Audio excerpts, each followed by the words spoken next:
Le BookTalk du jour est consacré à la disparition de Georges Perec. Normalement, si vous avez suivi un peu les cours de français, vous savez déjà de quoi je parle sans l'avoir lu. Et si vous l'avez lu, je vous en supplie, dites-moi ce que vous en avez pensé parce que j'ai pas aimé. Alors je vous raconte tout de suite l'histoire en gros si vous ne connaissez pas. Georges Perec, c'est un monsieur qui a participé à l'Oulipo.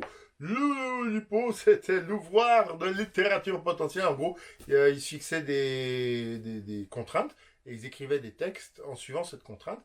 Donc des fois, c'était une contrainte qui libérait, puis souvent c'était une contrainte qui devait un peu les contraindre. Oui, les contraintes, c'est un peu bon, contraindre. Mais pour essayer de créer quelque chose de nouveau et voir jusqu'où on pouvait aller avec la littérature.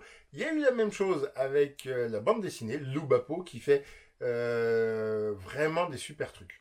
Là, on a Georges Perec, qui a écrit La disparition. La disparition, vous voyez, c'est inspiré là.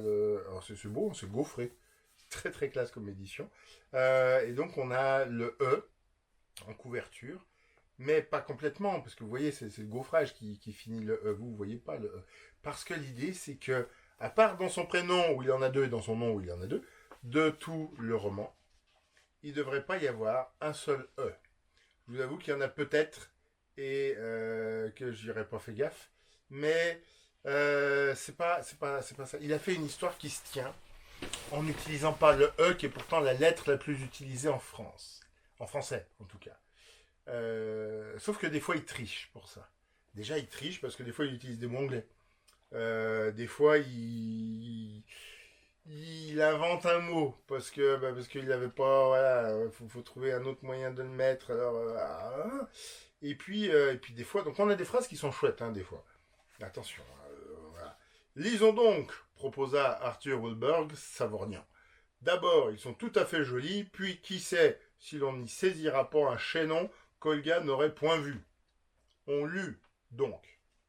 Là, il s'agit de poèmes. Et donc là, vous avez le poème Brille marin. Donc je suis au début, la première fois, tu te dis, est-ce qu'il a réussi à trouver d'autres poèmes comme ça? Non, c'est lui qui les a écrits, hein, parce que c'est... Wow. Du coup, en fait, c'est un objet littéraire, beaucoup plus qu'un roman. C'est abominable à lire. Est-ce que le premier Brille marin, c'est vraiment ça? Vous allez voir, en fait, il tourne autour du pot très souvent. Il va pas nous donner vraiment sa phrase directement parce que faut remplir. Il y a beaucoup de remplissage pour pas grand chose. C'est vrai que ça fait quand même pas mal de pages, hein, dans les 300 pages. Soit Cosmos, un palais ou un vivant support, a parfait fait sortir un propos tout abscon. Un passant y croisait la symbolisation qui voyait dans un bois un son au fond du corps. Je continue, hein, il y en a quatre comme ça. Ainsi qu'un long tambour qui au loin s'y confond dans un profond magma obscurci mais global, massif où la nuit voit l'attrait d'un abyssal, jouxtant irisation, parfum corcusant, son. Il y a un parfum mimant la chair du fan, doux ainsi qu'un hautbois, clair ainsi qu'un gazon, puis l'air d'un corrompu, d'un pourri triomphant, ayant l'impulsion d'un tissu d'infini, ainsi qu'un romarin, un iris, un jasmin, qui chantait nos transports dans l'amour ou l'instinct. Il a quand même fait l'effort que ça rime. Mais vous voyez le côté ainsi qu'un romarin, virgule, un iris, virgule, un jasmin. En fait, souvent, il va nous mettre trois trucs différents. Parce que faut essayer de remplir un peu. Et du coup, très rapidement, c'est pas drôle. Puis en plus, il y a un moment peut-être aussi où on se lasse qu'ils reprennent les mêmes blagues. Je vais appeler ça des blagues. En fait, quand vous lisez une BD, vous connaissez la BD Léonard, par exemple. Il y a le chat, Raoul Chatigré, qui fait des blagues un peu en arrière-case avec Bernadette, la souris verte. Et dans certains albums, on sentait la fatigue des auteurs parce qu'il y avait la même blague qui revenait trois fois dans l'album. Là, c'est un peu ça. Des fois, pour remplacer un mot, on se dit, là, pourquoi il n'a pas utilisé tel autre mot qui aurait été plus simple et qui n'avait pas le. Et puis, quelques pages plus loin, il revient avec rebelote la même chose. On se dit, non, c'est pas. Donc, c'est un objet littéraire, mais c'est vraiment chiant à lire. Je sais qu'il y a des gens qui adorent, qui ont vraiment adoré la lecture, mais expliquez-moi pourquoi vous trouvez. Parce que c'est pas fluide comme lecture, c'est pas agréable, c'est pas sympathique. Donc au final, c'est un dur moment.